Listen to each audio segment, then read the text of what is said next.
The definition of a senior dog kind of depends on what breed they are. From animal physiotherapist Bigger dogs, Elaine. so your big breeds like your Labradors and your Hunterways like this one, they mature in age a lot quicker than your smaller dogs. So some of your little tiny Chihuahuas, they can easily live up to 16 years old, whereas some of these guys, if they get to 12, 13, 14, they're doing quite well. Now this is Bess. Bess is 10 years old, which is obviously having a bit, she doesn't like having this on. There we go, we'll take that off. All right, there. Now, 10 years old is not ancient by a long chalk, but what I want to try and get across to people is that a 10-year-old dog is actually classified as a senior dog.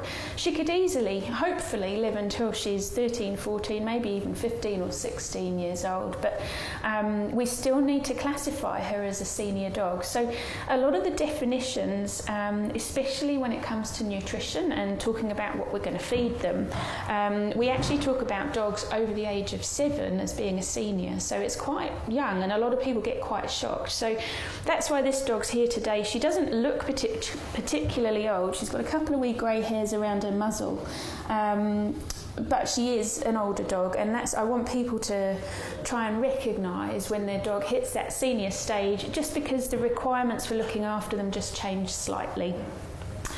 So when you've got a dog that's a bit older, a lot of people say that we don't give them as much exercise because they're getting on, and they need that regular gentle exercise.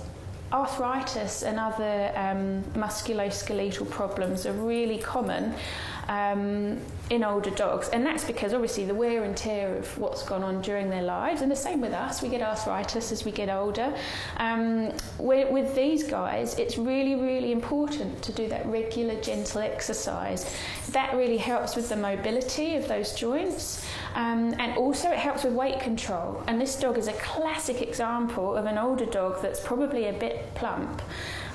So we try and body condition score all our old dogs that come in, and what we like is we should be able to feel the ribs easily but not see them, and with her I think she's probably got a bit too much covering there, so I can't see the ribs, I can feel them at a push. So she could definitely lose a little bit of weight. I'd body condition score her probably around a 7 or an 8 out of 10, and she should be much more, I'd like her nearer the 5 to 6 really. So that's really important. Older dogs, they are more prone to putting on weight, especially because they tend to do a bit less as well. So again, that's where that exercise comes in handy. Now, talking about diet and what we feed them, there are lots of special foods out there for older dogs.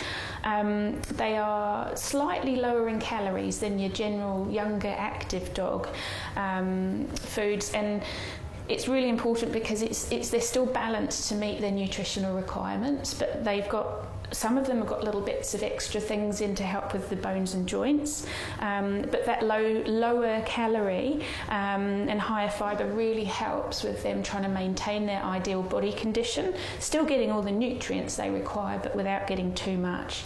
When you bring your old dog to the vets, it's really important they get a thorough check over. So we'd start at the nose and the eyes. They can get cataracts, and a lot of people see that as a misty looking in the eye. This dog, as we can see, if she stops scratching herself, she's looking pretty good. She just wants a scratch. And the eyes are nice and crystal clear. The black part, the pupil in the middle, in an older dog does tend to get a bit crystally and looks a bit grey. So that's sometimes an indication that your dog's eyesight is deteriorating. That can be quite normal, but there are other things that can cause that too. We need to check their ears. They look fine. And also their teeth. Her teeth are actually not bad at all, so she's got really good teeth for an older dog. A slight bit of tartar staining there, and another little bit up there, but generally her teeth are looking really, really good. To sum up really with an older dog, there's lots of things you need to look for, but take them to the vets. Every 6 months is ideal, just for a regular checkup. Vets are also really objective. We can tell a lot of things that you maybe not notice yourself on a day-to-day basis.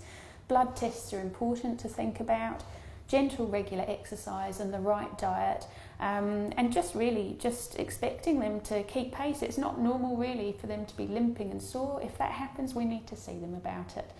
Hopefully, all in all, that will lead them to live a long and happy life. Next week at the Rangiora Vet Centre, we meet Cyril, who is getting some therapy from animal physiotherapist Elena.